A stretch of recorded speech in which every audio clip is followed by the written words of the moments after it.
What's going on, awesome people? Welcome to another Awesome People Instagram Live. My name is Iman Hushman.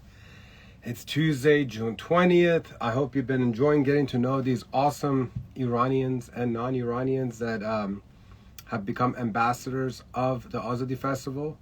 Really a group of pretty badass people that have one mission, and that is to make Azadi Festival the most unifying, the most beautiful, the most cultural, the most impactful 12-hour experience on the planet. That's right. If you haven't heard, Azadi Festival is happening on Monday, July 3rd at Shipgarten in Tysons. It's truly the ultimate experience when it comes to Iranian culture, from food to music to dance to poetry, to, of course, bringing awareness to the revolution inside of Iran.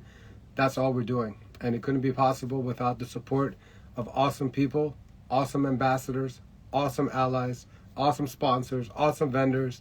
And I've just been doing whatever I could on my part to allocate time to put a nice spotlight on these incredible individuals. Today, on this lovely morning, my guest is going to be Darya Maeki. She's originally from Canada, but she's been in LA for the last couple months, and I came across her, or she came across me in the past 10 months at some point during the revolution. So there's been a virtual connection, and then as of last month, she joined us as an ambassador. She's been a pleasure to have, a very kind individual that has great ideas and a good keen eye on editing stuff. So just overall, very happy to have her as part of the team and a dear friend in this revolution. And so I'm going to get right in so you all can get to know her, so I can get to know her a little bit better. And together we're going to talk a little bit about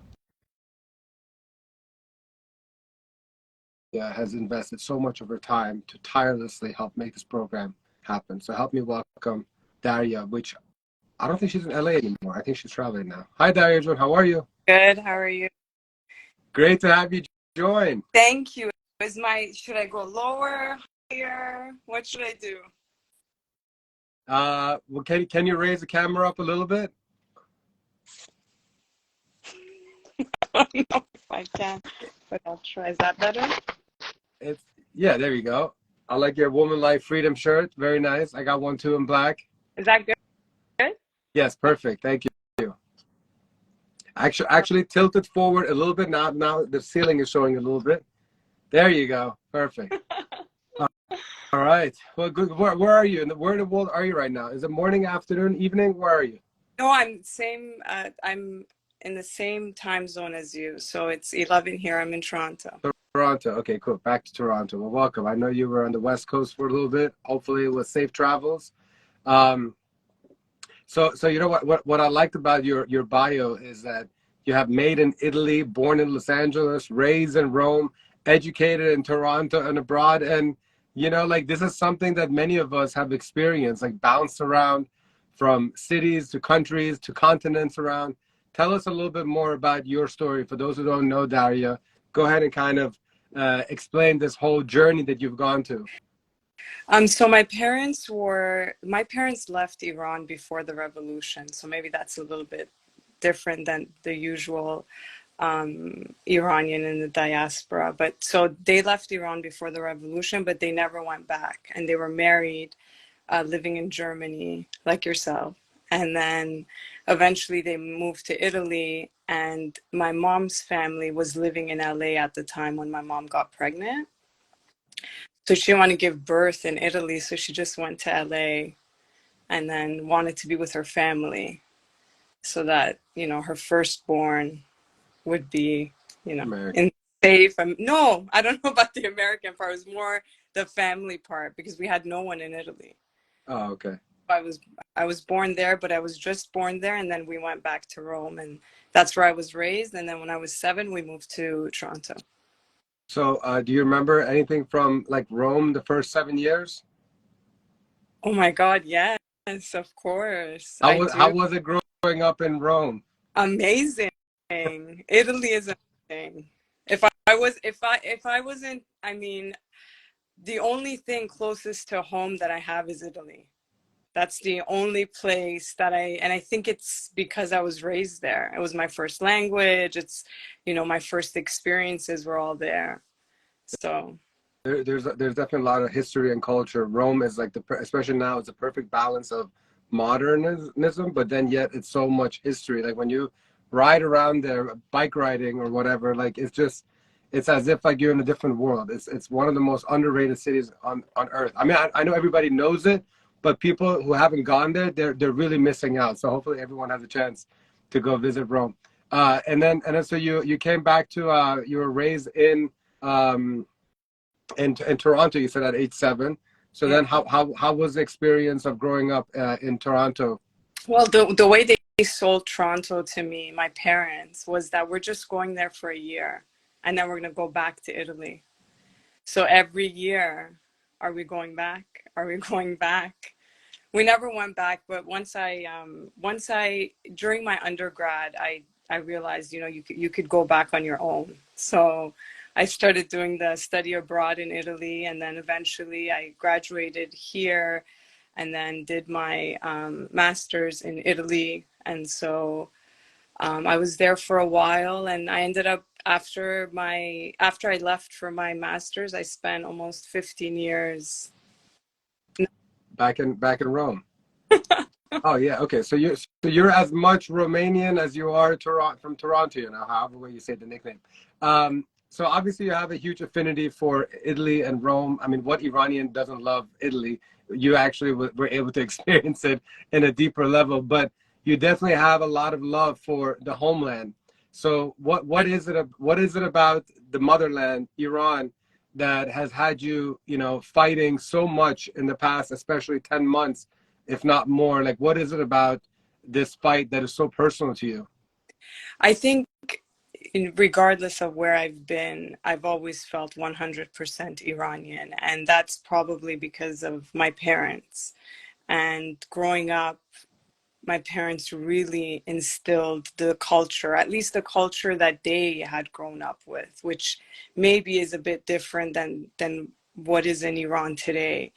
So I think unconsciously, without them even knowing, they instilled that in me. And so, I mean, not from here, from before. I remember when I was living in New York, uh, Ahmadi uh, Najat. mhm, came to New York, and I remember going there, and at the protest there, which was hardly any people. Um, That so that was a famous speech where he said that there's no gays in Iran. yes, exactly. Infamous speech. Yeah. But yes, go ahead.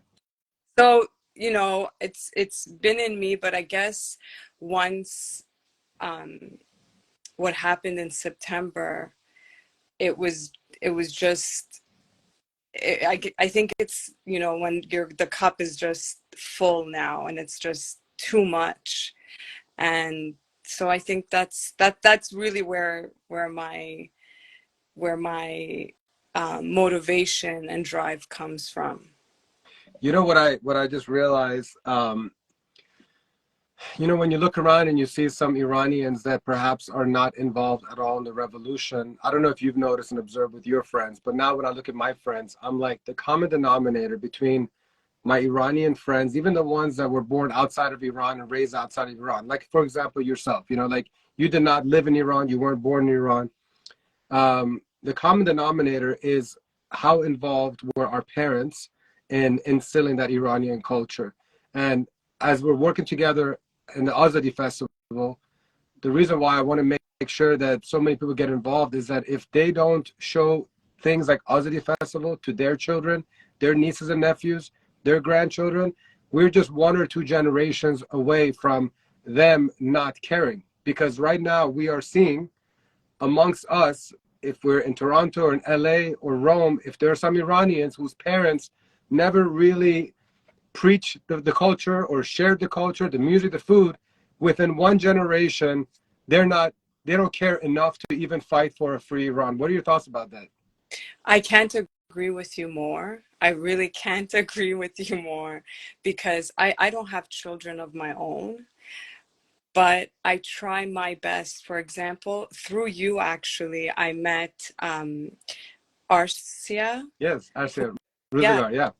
So I think you did the Shahi you did the number for kids. yes, you introduced. I mean, I got familiar with him through the 12-hour live that you had done, and Okay. so from there, I, Christmas was coming, and I thought all the kids that I know, that's what they're getting. you know, even you know. A few of my friends, their children aren't full Iranians. Like their mother or their father's Iranian, and then the other um, parent is not. And that's what I gave out, because I mean I try my I and I and I really believe in what you're saying, that if we don't do it, our children, like our generation, is already, a lot of people have lost, that page, whatever you want to call it. Yeah. But let alone our children. And I don't even have children, but that's who I'm for. That generation is who I'm doing it for, and hoping that we won't lose our culture, because there's so many Iranians outside of Iran. Yeah, I mean, I mean, we all have an obligation, like whether we have children or not, we have this duty obligation to kind of preserve our culture and to pass it on, whatever little that we have. Because even ourselves, I won't speak on behalf of you, but there's a lot about our history and culture that I don't know. Like, and it's because I didn't spend the first 40 some years of my life in my own homeland. It's all been like watered down. So like you continue to water it down, then our next generation and the generation after that, it's done. And like, so really, like for me, it's one of the guiding forces of like why we do what we do, so that we continue to make sure that the next generation is aware. So let's kind of talk a little bit about Azadi Festival. I mean, yeah, like you've been such a positive energy around my virtual world, always sending positive messages. And I was so thrilled that you put your hand up and you decided to be a part of Azadi Festival. And I just would like to know, what was it about the Azadi Festival that you're like, what, in all this crazy time right now, with so much that I'm doing, with so much traveling, with me not even being able to be there on July 3rd in DC, I want to help out Azadi Festival. Can you please let me know why you're giving us this pleasure? Absolutely. First of all, the pleasure is mine, and it's a lot of it has to do with what you're speaking about, making sure that our culture is done in a way where people outside of Iran can resonate with, and can jump on the with, so that this train keeps going and it doesn't stop. And these are, I mean, I'm hoping the Azadi Festival can happen in all cities, important cities, and important by, I mean, with an Iranian population, but also here in Canada. I've been trying to organize a Nowruz event, but I'm not able to find the crowd that I need to make the event. I mean, coming to Toronto, Montreal, all over New York, all over the States. So I think that that's obviously one component of it, but the reason behind the main reason is because I'm hoping by having these events, our culture is seen, especially by non-Iranians, who eventually can also join us on this fight. Because this fight, the more we're involved, Iranian and non-Iranian, the faster we can get to our goal.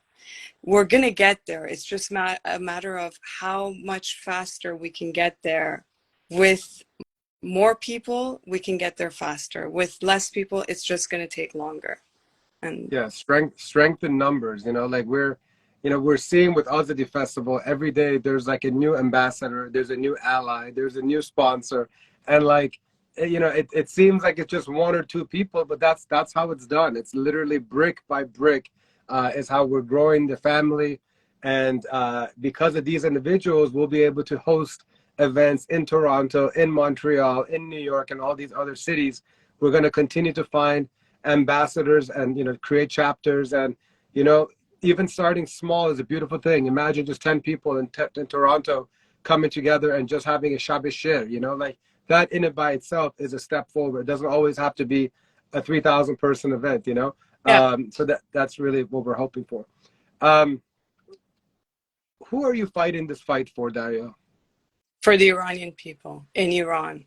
I'm never going to live in Iran. I'd be fooling myself if I say, oh, if Iran, if everything changes, I'm going to go back to Iran. It's impossible. That's not going to happen for me.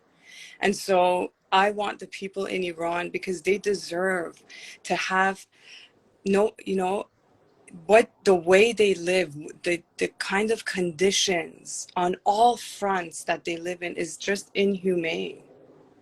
And I know there's many other countries, but if everybody can focus on their own country, if just that, focus on your own country, and once you've got that down, start trying to help other countries, great. But first focus on your own, and my own is Iran. So that's who I forgot to ask, have you ever been to I Iran? have. When was the last time you were there? The last time I was there was 2018. Can you share like a memory from that last trip? A memory, like a good memory. And anything you'd like to share? So, I'll share this. I went to Iran because my grandmother called me and said that she wanted to go to Iran, and she no longer felt comfortable at her age to travel on her own. She had asked my mom. My mom had said no. And so she called me and I said, yeah, absolutely. I'll take you. No problem.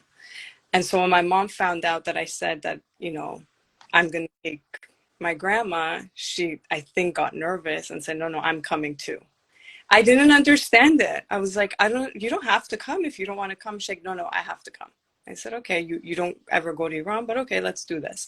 So we ended up going together, and we got there, and I just, I went to my grandma's house, and I thought, okay, so I'll take this room. My mom seems to take the other room. And she's like, oh no, you're not getting your own room. And I said, what do you mean? She's like, no, you have to sleep in my bedroom. And I thought to myself, my mom never even comes sleep over at my house. Like, why do I have to sleep over in the bed? And I just didn't understand. And she was just adamant. And so later, finally, when we were leaving Iran, because we weren't there for that long, she's like, you don't understand. Anything can happen here. They can come into your home, raid your house, take you. And I'm just like, wow, that's how you live. Like, that's the mentality you have, that you know, you have this, I'm an adult, but you're still worried here. And this is a daughter who, left home at a very young age against her mother's will. But here it was, she did not want me to be alone. She wasn't okay with me sleeping at home in a separate bedroom out of fear that maybe they come and, take me. So that's one experience that I really didn't understand. Even though she said it to me, I was like, no, I think you exaggerate. Like, you just exaggerate. It's too much. You're overprotective. I'm your only daughter. Like, I don't know, I She must have been so conflicted because obviously, like, your grandmother had a reason why she wanted to go to Iran, maybe for one last time before she knows it's going to be really difficult to travel.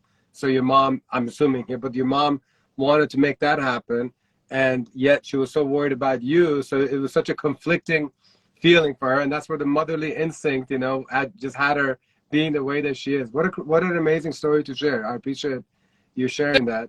But Um, my point of that yeah. story is that, I'm sure my mom is, she just experienced it for 10 days where she had that fear. Mothers in that country live like that 24 hours, and that's not any way to live. Yeah. On our way back from the airport, something had happened where when we were passing, they took me in and they separated her from me, and they told her that she has to go get another stamp, and she was like, but my daughter has to come with me, and they're like, no, she can't come anymore, she's already passed. She went, I think all of it took maybe 20 minutes. She was sweating buckets. All of the stress that, you're constantly thinking something's going to happen. Someone's going to take her, and living like that is just, it's just not acceptable. Yeah. It's 2020.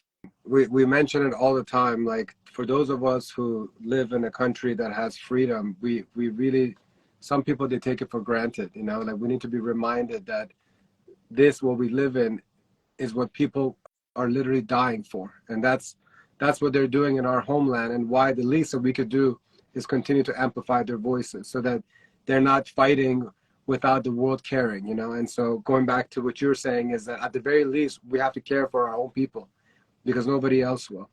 Um, so I'm assuming that, you know, because you've been so active with the revolution, you know, you're not going to Iran anytime soon. But we do know that a free Iran is in front of us. You know, we don't know when, but this is what we're fighting for. What's the first thing you're going to do when you go to Iran again, and when it's free? Visit my family who's still in Iran. I'd like to visit my grandparents, you know, at their gravesite, and I really would like to travel in Iran. I've just gone to Tehran and a few days here and there, but I'd like to travel in a free Iran. I think what we have to do at Unite and Conquer is, when Iran becomes free, we do like the ultimate tour of all of Iran. It's like, after all this thing that we're fighting for, we need to go enjoy a few weeks of just traveling around Iran with the people that we fought this whole war with. You know, how amazing would that be? Absolutely. What does a free Iran look like to Darya Maeki? Secular Iran, you know, that's what it looks like. It doesn't look any other way. I keep hearing a lot of, you know, media anti-hijab protests. This isn't only about a hijab. This is a systematic issue that needs to be addressed, and it's not going to be addressed with this government in place. I like that. Darya, in closing, since we have people watching here and they're going to watch on YouTube later, and since we're obviously looking for more people to help with Azadi Festival from near and far, because the whole 12-hour event will be live streamed, if you were to recruit fellow Iranians and non-Iranians to join in and help Azadi Festival in some shape or form, can you say it in your words? Tell people what we're working on, what we can get some more help with, you know, and why they should be a part of this. They should be a part of it because it comes from their heart. They're Iranian, non-Iranian. They want to help Iranians amplify their voices. But you've said it numerous times, and I'm an example of that, where you enter a group of amazing, amazing individuals who, you know, have open arms, love, passion for Iran. Like, where else would you want to be but there? Like, really, where else would you want to be? Yeah. If you know, involved, you know what's going on with Iran. I don't know any other place that I'd want to be, you know, standing next to, but the group of people who I've met through the Azadi Festival, I mean, they're just amazing. Just for that reason. I mean, there's so many, we'll give you things to do. Don't worry about that. But Yeah. you know. I know there's definitely plenty of work to do. So I know that behind the scenes, I'm getting a lot of forces, you know, but it's okay. You know, when it's all said and done and we all look back at a great event, hopefully the forces will become I haven't. more. I know, I'm just teasing, but it is a lot of work, and that's why, you know, it's important that everybody that watches that maybe did not know about Azadi Festival, doesn't know what we're doing at Unite and Conquer, doesn't know about these incredible people that we're surrounding ourselves with, that they understand that, like, we would really welcome you with open arms, you know. And we encourage you to click the link in our bio to find out more about the festival. Message me, message Darya, ask about the experience, ask about how you could contribute. I guarantee you that if your heart beats for Iran, there's nothing that you can't do to help. There's going to be something that you're great at, something that you love to do, that will help us out in the promotions and the execution of this event. So, And small, just anything helps. So just do something. That's all I ask.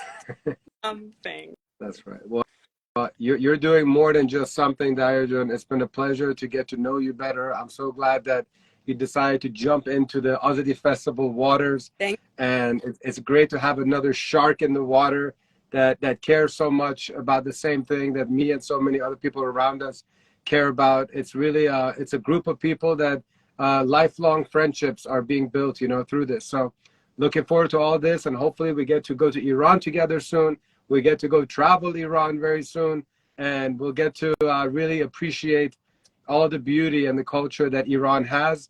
Until then, we have the Azadi Festival, and even though you're not going to be there in person, we're going to miss you. You're going to have a great front row seat to watch virtually, and hopefully as we move this show to different cities, you're going to be able to be a part of it in person next Absolutely. It's unfortunate that I can't be in person. You know, if I was in Toronto or in LA, I would have definitely joined, but I will. But you're going to be in Italy, so maybe that's why it's not too much of a bummer for you. Well, again, there. Thank you again for everything. Bye-bye. Take care. Bye. So that, ladies and gentlemen, was Darya Maeki. Thank you so much for those of you who joined in. And I don't know if you noticed, but I'm like super emotional today. I don't know if it's like the words that Darya said, the story about her mom and her sister, and like the fears that her mom has had. I don't know what's going on, but I'm super emotional. And I think I'm emotional because I really love what we're doing. I love the community that we're building.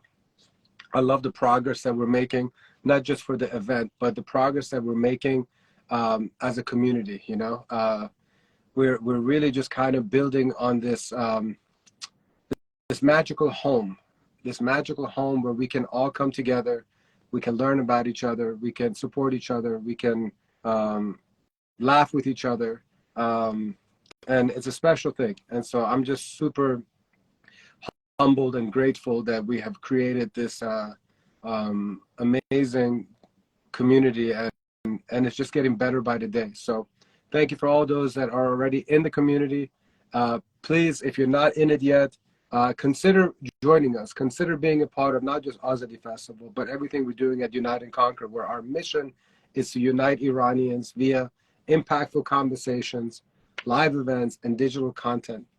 If you're a content creator, if you're good with art, with music, with editing, with history and culture, like anything that you love about Iran and a technical skill that you may have, if you're good with social media, there's so much that you can help us out with. So please message us for more information, and it'll be great to unite and conquer with you. At 3 p.m., we have another ambassador that I'm going to be having an IG live with. It's going to be Andia Mehrostami.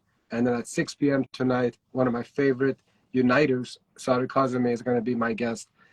So join us at 3 p.m. Eastern, at 6 p.m. Eastern. Thank you again for Darya for being a part of this session. به امید آزادی.